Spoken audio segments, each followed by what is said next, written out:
I'm Bob Sample, and I'm here at Al Bernays on Oak Lawn, the original Al Bernays, with Brad Fuller, who now runs the restaurants for Al.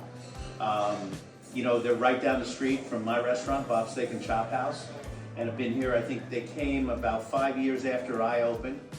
And you know, Brad, I knew a little bit more about Al than I know about you. So you're Al's nephew. His sister is your mom.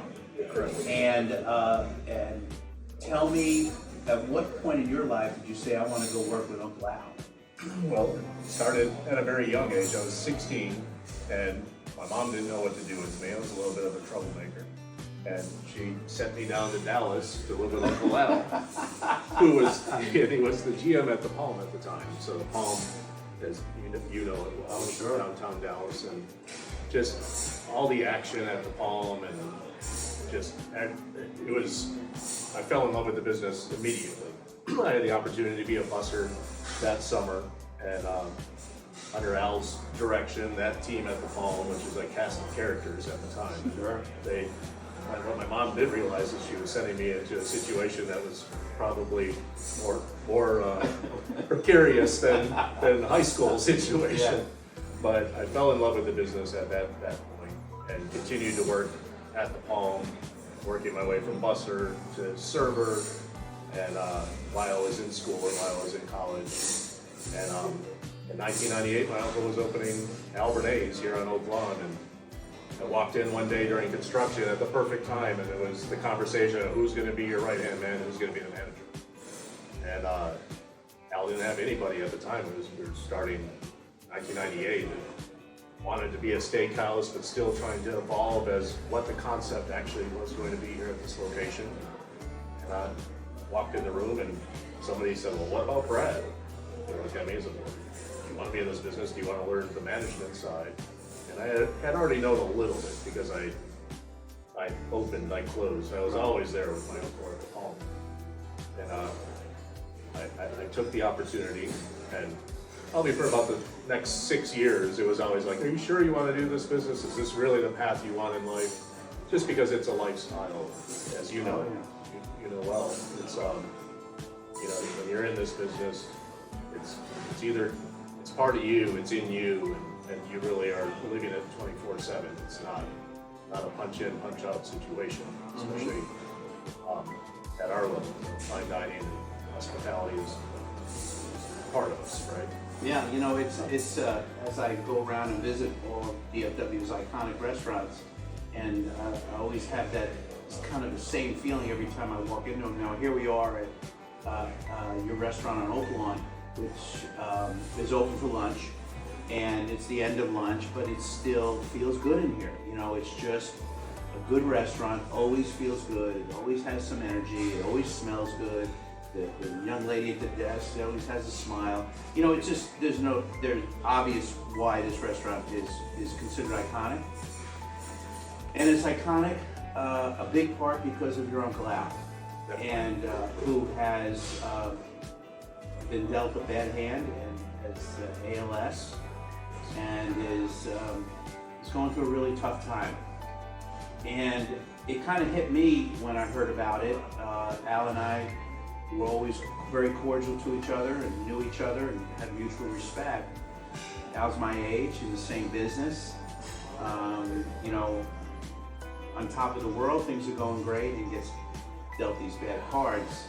And so I really felt that we need to kind of just talk about Al, and I'll just tell you my quick story about Al. So we opened Bob's in '93, and Al is at the Palm. And he's iconic at the Palm as the general manager. It's the year I started. Right, and we had some mutual customers, and I was struggling. And they say, you know, you got to go to the Palm and see Al, see that place, man. And they were open for lunch and had a very, very vibrant lunch business. Yes. And so I go there for lunch, and I really wasn't doing well at the time. Sit at the bar and kind of nurse a Miller Lite as long as I could, and watch Al. And I watched him. He didn't know me, I didn't know him. Watched him work. And it reminded me, there's a great movie called The Hustler with Jackie Gleason and Paul Newman.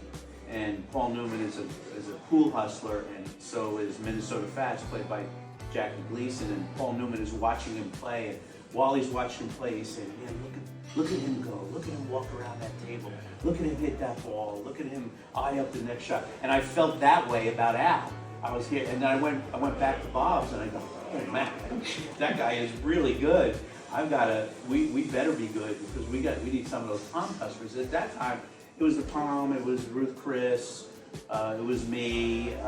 Obviously, the new Del Frisco's up on Spring Valley, which is exactly where you have your new Albernays. Last 7 years. Right. Yeah. So that was my introduction to Al. Then Al decides to come to Oak Lawn Avenue, right around the corner from Bob's, and open up Albernays. I said, "Well, that's great. Why doesn't he just open up across the street from him, you know?" And so I figured, I said, you know what? I better make friends with this guy. So the day you opened, I walked in with a bottle of Dom Perignon with a note on it that says, "Hey, there's plenty for everybody in the neighborhood. Best of luck to you." And that kind of cemented my relationship with your uncle, and I have great respect for him. And I remember the day you did that. yeah, and Al goes on now with Albernays and the restaurant, because that's a really tough act to follow. He's that guy, the ultimate host, the ultimate maitre d', Larger than life. larger than life. You know, knows everybody's name. He's that guy. So here you are, and honestly, getting rave reviews as the guy who's taken over. I'm sure you have your own style or developed your own style, but how does that all feel? Yeah, it's been a tough year. It really has. And I think the biggest take out of what's happened with my uncle's health this year is just every day is a blessing, and just live every day to your fullest and make sure you're kind to people, and really truly how he lived in hospitality, and how he just mind to pay attention to details like you do, and to really keep the energy level up and motivate the team in a way that they're always smiling and really want to try their best. And just the outpouring of support that he's created here at this location it's humbling to have so many people ask about him every day. And that truly care about him and truly get emotional. For 30 years, I've talked to the man every single day. My mentor, somewhat idolized him at a certain point, but he became my best friend over time. Yeah. And it hurts not to talk to him every day, right? We still text a little bit, while he's still able to text.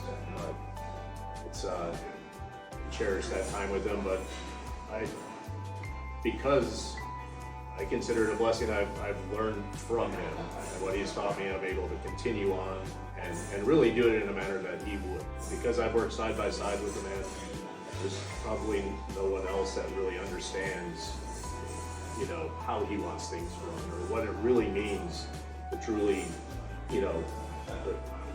bring that hospitality to the dining room, and to how you need to really get to know customers and talk to customers, and how the most valuable part of this business is not necessarily the food, but it's how you train your team to embrace the customers and build those relationships. So you were here from the beginning. You were here at this restaurant from the beginning, and it would have been very easy for Al just to walk in and put the Palm menu in and do everything exactly the same, but you didn't. The Palm wasn't going to have that. Yeah, the Palm was going to have that. And so tell me the thought process when you opened this restaurant about how are we going to make this different than the Palm. We're going to obviously take the good parts of what we think is the best parts of the Palm, and now the Palm's gone, yes, which says a lot about you guys and what you've done. But tell me, what was your thought process about the menu, about what you want? Because your slogan is more than the steakhouse. And over time, our first chef that we had here, our original chef, was James Neal, who was a very talented chef. Sure. He's known for his traditional French background and cuisine, and really that's where More Than the Great Steakhouse came from. Is like we're not just going to be beef steaks and a few cuts of fish and the sides, and let's bring in some of this cooking that we weren't used to, that James was presenting to us. And the Palm had a big Italian food background as well. It's an Italian family, and we were bringing a French aspect into what our menu is. But the biggest thing for Al is, it's like we always have to continue to evolve, and we always want to have something for everyone on the menu. And our menu it didn't start to be as massively large as it is now. It started much smaller, and it evolved over time. But the issue was that you wanted to take things off, but you had, this speaks to Al, you have 10 people that like that dish that come in every week. What about Mr. So-and-so? So he's gonna get mad. So the menu just continued to get larger. I know. So now it's just, you have this massive menu that caters to everyone. You have the vegan dishes on there. Yeah. So really, moving forward, it's really just continue to evolve with the times. What are the trends? Make sure that we're staying relevant in what the dining scene is, and whether it be Dallas or East and West Coast. Usually you see those trends start on the East and West Coast, and then they work their way toward Dallas. Try to get a little ahead of the game and go to the East and West Coast and see what's going on. You know, every time I talk to a fellow restaurateur, especially the ones that are on this list that we're on and beyond, they always use the word evolve. They never say the word change. They always say the word evolve. And that's what we all need to do in our personal lives, in our business lives, and everything. In our marriages, our relationship with our kids. It's a great word. And when you think about, Can't get complacent. no, you can't. It's really You can't. Yeah. It's a nice way of saying don't get complacent. Right. Exactly. Yeah, it is a very nice Don't way. be lazy. And you tend to, when you're doing well and you're making money and you want to enjoy your life, you can be a little complacent. And you got to surround yourself with people who smack you on the side of the head and say, you can't be complacent. You got to try this. But getting back to Al and what he's meant, I think that when you look at the last 25 years of 30 years of the restaurant business in Dallas, you can't, his last name starts with B, but it should be at the top of the list of a guy who's influenced it, because he's the ultimate work the room. That's what I try to do. That's what I try to teach. It's hard to teach that. It really is. You have to have, certain people can do it, certain people can't. He was always very good at it. My definition of GOAT, the greatest of all time, which you can call out, is they make it look easy. So when I was sitting there watching him, he made it look easy. Whereas I went back to work and I thought I had a hard job, he looked like he didn't even sweat. Came very naturally. Came very natural to him. He loves talking to people and sharing stories. Right. And, it just his natural persona. Yeah. So you have to carry that on, and you're going to do it in your own style. You've done a great job at carrying on. I really commend you for that. It means a lot coming from Yeah. you. Well, You're one of the best, just like my own. Well, thank you. I think about Al a lot.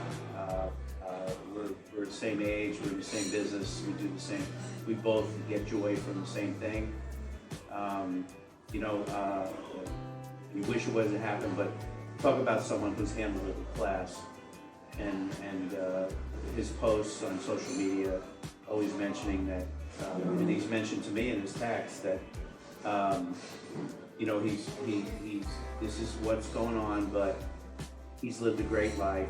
He's so grateful for his great life and all the people that he's been around and his family and all the love he's received. So you know what? He's okay with it. Well, he might be okay with it, but a lot of us other people aren't okay with it. And he is a special guy who I really felt needed to be honored today in this little video. And congratulations to you and what you've done and what you've accomplished, because we share a lot of customers.